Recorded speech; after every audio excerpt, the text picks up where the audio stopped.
నమస్తే. Welcome to Andhraprabha. నేను తేజస్వి. కాంగ్రెస్ ప్రభుత్వంపై మాజీ మంత్రి బీఆర్ఎస్ వర్కింగ్ ప్రెసిడెంట్ కేటీఆర్ తీవ్ర స్థాయిలో విమర్శలు చేశారు. తెలంగాణలో ప్రభుత్వం ఉన్నట్టా, లేనట్టా అని ఎక్స్ వేదికగా ప్రశ్నించారు. విత్తనాల కోసం రైతులు ఇబ్బందులు పడుతున్నారన్నారు. రాష్ట్రంలో ప్రభుత్వం ఉన్నట్టా, లేనట్టా, విత్తనాల కోసం రైతులకు ఏమిటి వెతలు? పర్యవేక్షించాల్సిన వ్యవసాయ మంత్రి ఎక్కడా? ముందు చూపు లేని ముఖ్యమంత్రి జాడేది? ఎన్నికల ప్రచారంలో తిరగడం తప్ప ఎన్ని ఎకరాలకు విత్తనాలు అవసరమో లెక్కలేదా?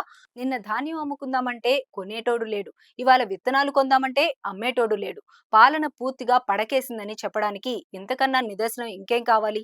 సాగునీళ్లు ఇవ్వడం చేతకాక పంటలు ఎండగొట్టారు. ఇప్పుడు విత్తనాలు అందించే విజన్ కూడా లేదా? తెల్లవారుజామున 4 గంటలకు లైన్లో నిలబడితే సాయంత్రం 4 గంటల వరకు విత్తనాలు ఇవ్వలేరా? గత 10 ఏళ్ల పాటు 10 నిమిషాల్లో అందిన విత్తనాలు 10 గంటల పాటు పడిగాపులు పడినా అందించలేరా? రంగారెడ్డి నుంచి కామారెడ్డి దాకా రైతులకు ఏమిటి కష్టాలు? ఇంకెన్ని రోజులు ఈ కన్నీళ్లు?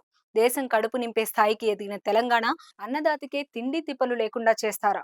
బీఆర్ఎస్ పాలనలో పండుగలా సాగిన వ్యవసాయాన్ని అధికారంలోకి వచ్చిన 6 నెలల్లోనే ఆగం చేస్తారా? ఇప్పటికైనా సరిపడా విత్తనాల స్టాక్ తెప్పించండి. బ్లాక్ మార్కెట్ కు తరలించకుండా కళ్ళెం వేయండి. కాంగ్రెస్ వచ్చింది కాటగలిసినం అంటున్న అన్నదాతలను ఇంకా అరిగోస పెట్టకండి. లేకపోతే రైతుల సంఘటిత శక్తిలో ఉన్న బలాన్ని కాంగ్రెస్ ప్రభుత్వం చవిచూడక తప్పదు. జై కిసాన్, జై తెలంగాణ అని కేటీఆర్ ట్వీట్ చేశారు.